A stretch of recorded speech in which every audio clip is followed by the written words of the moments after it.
Hello guys. അപ്പോൾ ഇന്നത്തെ video എന്ന് പറഞ്ഞു കഴിഞ്ഞാൽ ഞങ്ങൾക്ക് സുവോളജിയുടെ മാത്രമേ പ്രാക്ടിക്കൽ കഴിഞ്ഞുള്ളൂ. ഇനിയിപ്പം ബാക്കി ഓരോന്നോരോന്നായിട്ട് വരാൻ പോകുന്നതേ ഉള്ളൂ. അപ്പോൾ ഇനിയിപ്പം ഒരു 3 ദിവസത്തെ ഗ്യാപ്പുണ്ട്. അത് കഴിഞ്ഞ് ഫിസിക്സ് ആണ്, പിന്നെ വരുന്നത് ബോട്ടണി ആയിരിക്കും.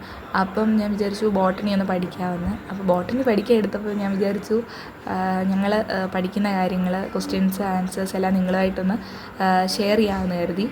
അപ്പോൾ ഞങ്ങളുടെ ടീച്ചർ പഠിപ്പിച്ച രീതിയിൽ ആണ് ഞങ്ങൾ നോട്ട്സ് തയ്യാറാക്കിയിരിക്കുന്നത്. ഇങ്ങനെ ഒരു ബുക്ക്ലെറ്റ് പോലെ അത് ഞങ്ങൾ തയ്യാറാക്കി പഠിക്കുന്നത്.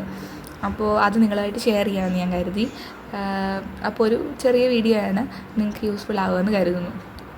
ഞങ്ങൾക്ക് 2025 ക്വസ്റ്റ്യൻ പേപ്പർ ടീച്ചർ ഇങ്ങനെ കോപ്പി എടുത്ത് തന്നായിരുന്നു. അപ്പോൾ അത് വെച്ചിട്ടാണ് ഞങ്ങൾ ഇങ്ങനെ ഒരു ബുക്ക്ലെറ്റ് പോലെ തയ്യാറാക്കിയാണ് പഠിച്ചത്. അപ്പോൾ ഇതിലാകുമ്പോൾ നമുക്ക് ക്വസ്റ്റ്യൻസ് കാണാം. സുവോളജി ആണെങ്കിലും ബോട്ടണി ആണെങ്കിലും നമുക്കറിയാമല്ലോ, ഇത്രയും ക്വസ്റ്റ്യൻസ് ആയിരിക്കും. അതിനകത്ത് പിന്നെ കാണിക്കുന്ന ചില ഐറ്റംസ് മാത്രം മാറ്റി മാറ്റി വെക്കുന്നേ ഉള്ളൂ. അതുകൊണ്ട് നമ്മൾ എല്ലാം പഠിച്ചുകൊണ്ട് വേണമെങ്കിൽ എനിക്ക് തോന്നുന്നു സുവോളജിയും ബോട്ടണി ആയാലും എളുപ്പമുള്ള പ്രാക്ടിക്കൽസ് ആണെന്നാണ് എനിക്ക് തോന്നുന്നത്. അപ്പോൾ നമുക്ക് ഫസ്റ്റ് ക്വസ്റ്റ്യൻ വരുന്നത് നമുക്ക് ഇത് എടുക്കാനാണ്, സെക്ഷൻ എടുക്കാനാണ്. അതിനകത്ത് നമുക്ക് വരുന്നത് മോണോക്കോട്ട് റൂട്ടും ഡൈക്കോട്ട് സ്റ്റെമ്മും മോണോക്കോട്ട് സ്റ്റെമ്മുമാണ് വരുന്നത്. അപ്പോൾ അതിൻ്റെ സെക്ഷൻ എടുക്കുക. അപ്പം നിങ്ങൾക്കാണെങ്കിൽ ഇവിടെ മാർക്കിംഗ് സ്കീമും കാണാൻ പറ്റും, അതെല്ലാം ഇവിടെ കൊടുത്തിട്ടുണ്ട്. അപ്പോൾ ടീച്ചർ അങ്ങനെ എടുത്തു തന്നതുകൊണ്ട് നമുക്കെല്ലാം എളുപ്പമാണ്, മാർക്ക് കാണാൻ പറ്റും. ഓരോന്നിൻ്റെയും മാർക്ക് സെപ്പറേറ്റും കൊടുത്തിട്ടുണ്ട്. നമ്മൾ അതിൻ്റെ ഡയഗ്രാം വരയ്ക്കണം, റീസൺസ് എഴുതണം, ഐഡൻറ്റിഫിക്കേഷൻ, അതിനെല്ലാം മാർഗമുണ്ട്. പിന്നെ നമുക്ക് സെക്കൻഡ് ക്വസ്റ്റ്യനിൽ ബിയിലും സിയിലും വരുന്ന മെറ്റീരിയൽസ് സ്പോട്ടഡ് സൈറ്റ് ആയിരിക്കും വരുന്നത്. അത് നമുക്ക് മാക്രോസ്കോപ്പിക്കും വരും, മൈക്രോസ്കോപ്പിക് മെറ്റീരിയൽസും വരും. പിന്നെ നമുക്ക് വരുന്നത് 3, അത് നമ്മുടെ മൈറ്റോസിലെ 2 സ്റ്റേജുകൾ, അനാഫേസ്, മെറ്റാഫേസ്, അത് ഐഡൻറ്റിഫൈ ചെയ്യാനായിരിക്കും. പിന്നെ 4 നമുക്ക് 2 എക്സ്പെരിമെൻ്റാണ് പഠിക്കാനുള്ളത്. റെക്കോർഡിലെ 4 എക്സ്പെരിമെൻ്റ് എഴുതിയിട്ടുണ്ടെങ്കിലും 2 എണ്ണം, അത് ഒരെണ്ണം നമുക്ക് വരുന്നത് നമ്മുടെ ഇതാണ് ഹൈഡ്രൽ ആക്സിഡൻറ്റും, മറ്റേത് പേപ്പർ ക്രോമറ്റോഗ്രഫി ആയിട്ട് ബന്ധപ്പെട്ട ഒരു എക്സ്പെരിമെൻ്റ്. അതാണെങ്കിൽ നമുക്ക് എക്സ്പെരിമെൻ്റ് പടവും വരയ്ക്കണം, നമ്മളത് ഐഡൻറ്റിഫൈ ചെയ്യണം, അതിൻ്റെ എയിമും നമ്മൾ എഴുതണം. അതിനെല്ലാം മാർക്കുകൾ വരുന്നുണ്ട്. പിന്നെ 5ാമത് നമുക്ക് ഒരു ഫ്ലവറിൻ്റെ ഇതിലേതെങ്കിലും ഒന്നെങ്കിൽ കാലിക്സോ അല്ലെങ്കിൽ കൊറോള, ഗൈനീഷ്യം, അത് നമ്മുടെ ടീച്ചർ പറയും. അതിനെ ടെക്നിക്കൽ ടേംസ് ഉപയോഗിച്ച് ഡിസ്ക്രൈബ് ചെയ്യണം. അതാണ് 5ാമത്. 6ാമത്തെ എക്കോളജിക്കൽ ഇൻട്രാക്ഷൻ, അത് നമുക്ക് മ്യൂച്വലിസം, കമൻസാലിസം, പാരസൈറ്റിസം, ഇതിലേതെങ്കിലും ഒരെണ്ണമായിരിക്കും വരുന്നത്.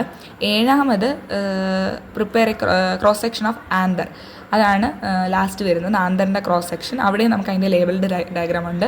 പിന്നീട് എക്സ്പെരിമെൻ്റുമായിട്ട് ബന്ധപ്പെട്ടൊരു വൈവാ ക്വസ്റ്റ്യൻ കാണും. ഒന്നൊന്നാണ് ഇവർ എഴുതിയിരിക്കുന്നത്. ഇവർ ടീച്ചറും പറഞ്ഞ അങ്ങനെ ഒരെണ്ണം അല്ലേ കാണത്തുള്ളൂ, എത്ര എണ്ണം ചോദിക്കുന്ന അറിയത്തില്ല.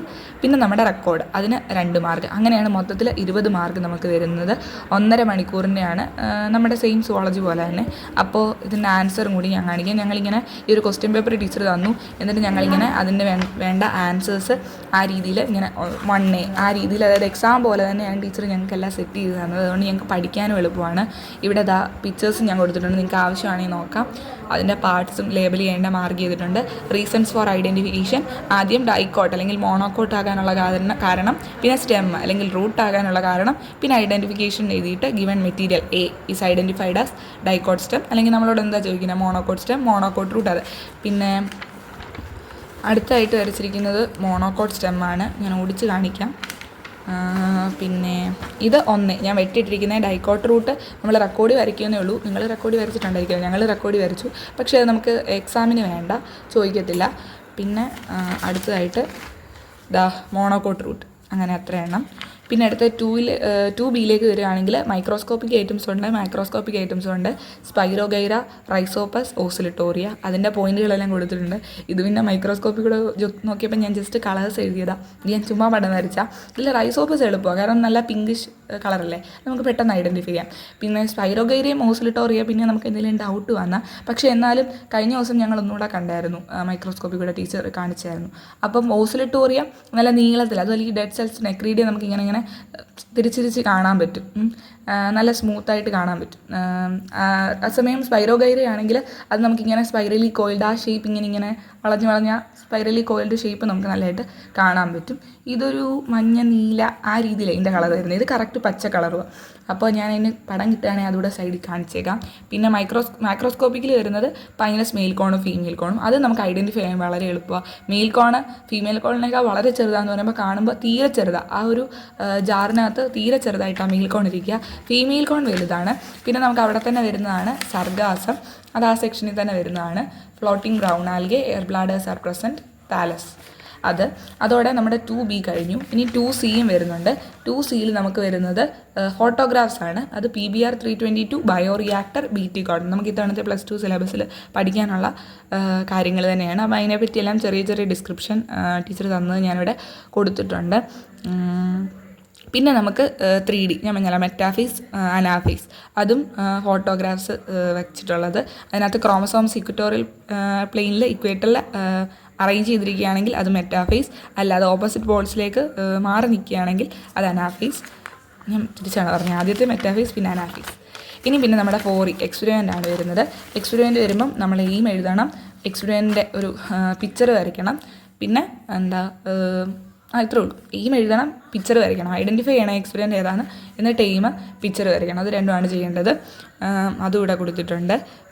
പിന്നെ 5F, അതിൽ നമുക്ക് ഒരു ഫ്ലവർ, അതിലേതെങ്കിലും ഒരെണ്ണം, ഫാമിലി എഴുതാൻ ചോദിച്ചാൽ ഫാമിലി, പിന്നെ കാലിക്സ്, കൊറോള, ഗൈനീഷ്, അതിലേതെങ്കിലും ഒരെണ്ണം വിത്ത് ടെക്നിക്കൽ ടേംസ് ഉപയോഗിച്ചിട്ട് അത്.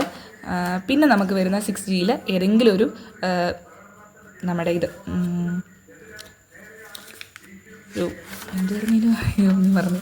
ഏതെങ്കിലും ഒരു മ്യൂച്വലിസം, കമൻസാലിസം, പാരസൈറ്റിസം, ഏതെങ്കിലും ഒരു എക്കോളജിക്കൽ ഇൻട്രാക്ഷനോട് നമുക്ക് ചോദിക്കും.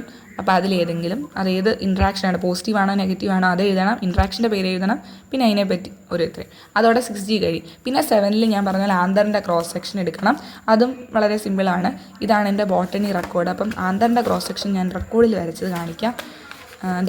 ഇതാണ് ആന്തറിൻ്റെ ക്രോസ് സെക്ഷൻ റെക്കോർഡിൽ വരച്ചത്.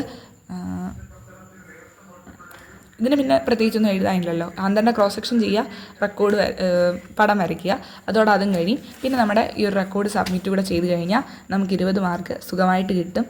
അപ്പോൾ എല്ലാവർക്കും ഇത് യൂസ്ഫുൾ ആയെന്ന് കരുതുന്നു. ഞാൻ പഠിക്കാൻ എടുത്തപ്പോൾ ജസ്റ്റ് നിങ്ങളുമായിട്ട് ഷെയർ ചെയ്തതേ ഉള്ളൂ. ഇതാണ് എൻ്റെ റെക്കോർഡ്. അപ്പോൾ വീഡിയോ ഇഷ്ടപ്പെടുകയാണെങ്കിൽ എല്ലാവരും ലൈക്ക് ചെയ്യണേ. Tata, bye bye.